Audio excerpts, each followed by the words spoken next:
people always find my life story a little bit intriguing, and it certainly probably had an effect on myself and my view of life and how I approach it. Growing up, I had some unconventional parents, so basically we spent a lot of time kind of not mixed with the rest of society.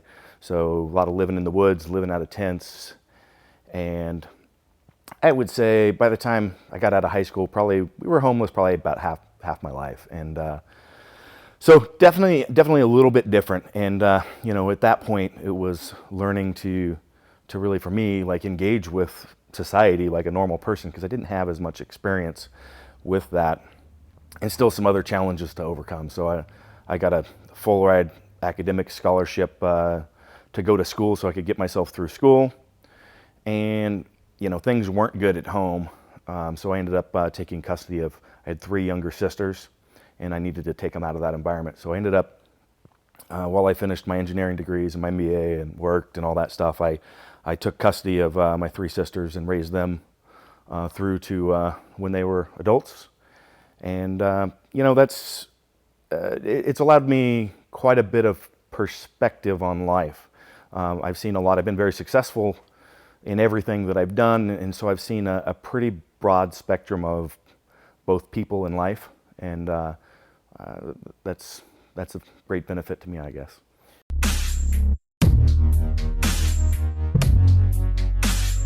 I think it was my freshman year. I had a friend that said, "Hey, let's do sports," and really that was a big turning point in life for me. So I did have a lot of depression and other issues kind of growing up, and some of that stuff ran in my family too. And I got involved with sports, and I really sucked the first couple years, but I stuck with it. And by the time I was a senior, I was very good. I was a state level championship athlete, and I'd been weight training at that time, and that was I don't know, it was a big turning point in my life. And basically I've continued that through the entirety of my life, with the exception, I think, of a year or 2 in college where I was just too busy with working, school, you know, just a bunch of stuff going on. So outside of that minor break, basically I've been lifting since I was a freshman in high school.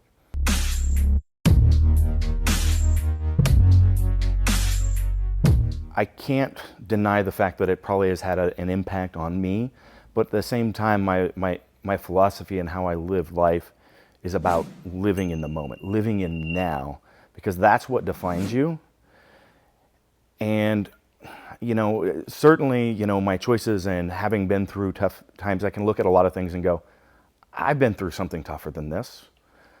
You know, that's going to have an impact. But you know, if you went through something tough 20 years ago, it doesn't mean that you're still tough today. You know, your choices today define you. And but at the same time, I also really don't have a lot of tolerance for excuses. So excuses in either the work environment or in the gym or wherever. I've been through a lot in my lifting career, a lot of injuries. I push myself in everything that I do. And there is just, I don't have a lot of tolerance when people say, oh, you know, I really said I wanted to be, you know, set that state record, but then I couldn't make my training because I, you know, had to work late, or, you know, I had a vacation with the family planned. And it's like, I'm not telling you to miss the vacation with your family, but figure out some way to get it in. You know, did you go sacrifice your lunch break, go get your training in that you needed? Did you, you know, enough excuses, do it. You know, live what you say that you're going to do.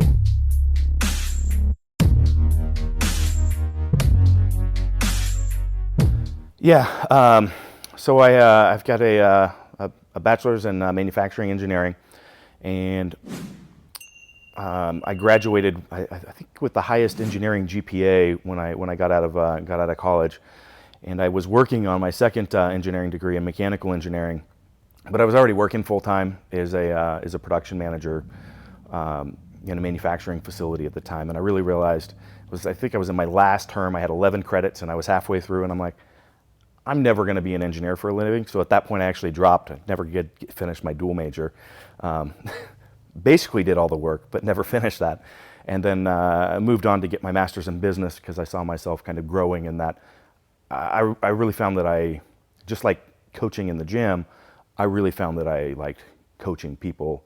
And this is before I really was coaching people in the gym. This is how I got into that, is I really liked helping people achieve what they didn't think was possible, and pushing them to places that they are uncomfortable, and the growth that they see from that, and the accomplishment that they have.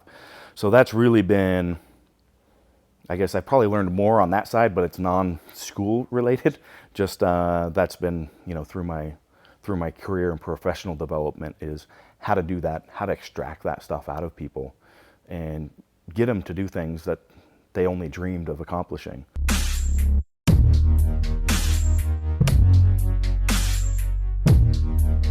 Don't think it takes any sort of different dedication. You have to figure out how to set aside the time that you need, or the ways that you're going to make those things fit into your life. If you're going to develop intellectually or develop physically, it's all one and the same. I mean, I'm a big believer that you're not going to be the best at either one of those individually if you're that single-sided. And you've got to, just like when I was going through school, there's a lot that I sacrificed to achieve what I did while I was doing that. And the same thing, I make sacrifices every day for how I live my life, but it also provides me great things and a return far beyond, really what I ever thought, where I thought I would be in life today. Where I'm at, I couldn't imagine being there 15, 20 years ago.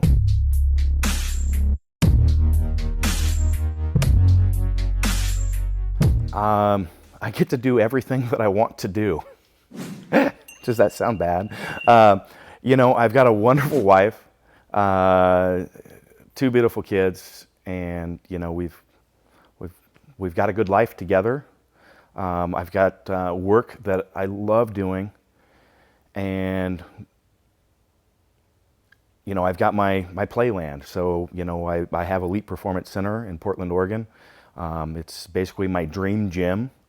That's where I get to train, and then I go in there and I have people that I can coach and develop. At the same time, I get to push myself to the ways that I want to, because I have every tool and instrument that I want to. I have lots of other things that I play with as well. I still, obviously I was interested in engineering, even though I manage engineers now, but I do that on the side as well. So basically, I have my own machine shop at my house. I build off-road rigs, and I go four-wheeling with those, and that's the stuff that I love. I've got my family, I've got my training, my gym, I've got my being able to develop people at work and in the gym. I get to, engineer, fabricate, and go play with all the toys that I want to do. I mean, sometimes I feel bad saying I love my life, I love all that, I have all this, because it's like, am I flaunting that and putting that in front of everyone? But I've been through a lot, and I've worked for everything that I have, and I've had no fallback plan. There's nobody there to capture me if I misstep. Or at least there wasn't earlier in my life. I've got my own family now, but that's, there was no get out of jail free card. There was no, okay, I've got a place to stay if I can't make rent. I can always go home and stay in my bedroom. Well, I didn't have that. There's nothing. So I really don't feel, bad saying that, I built the life that I want, and I enjoy it.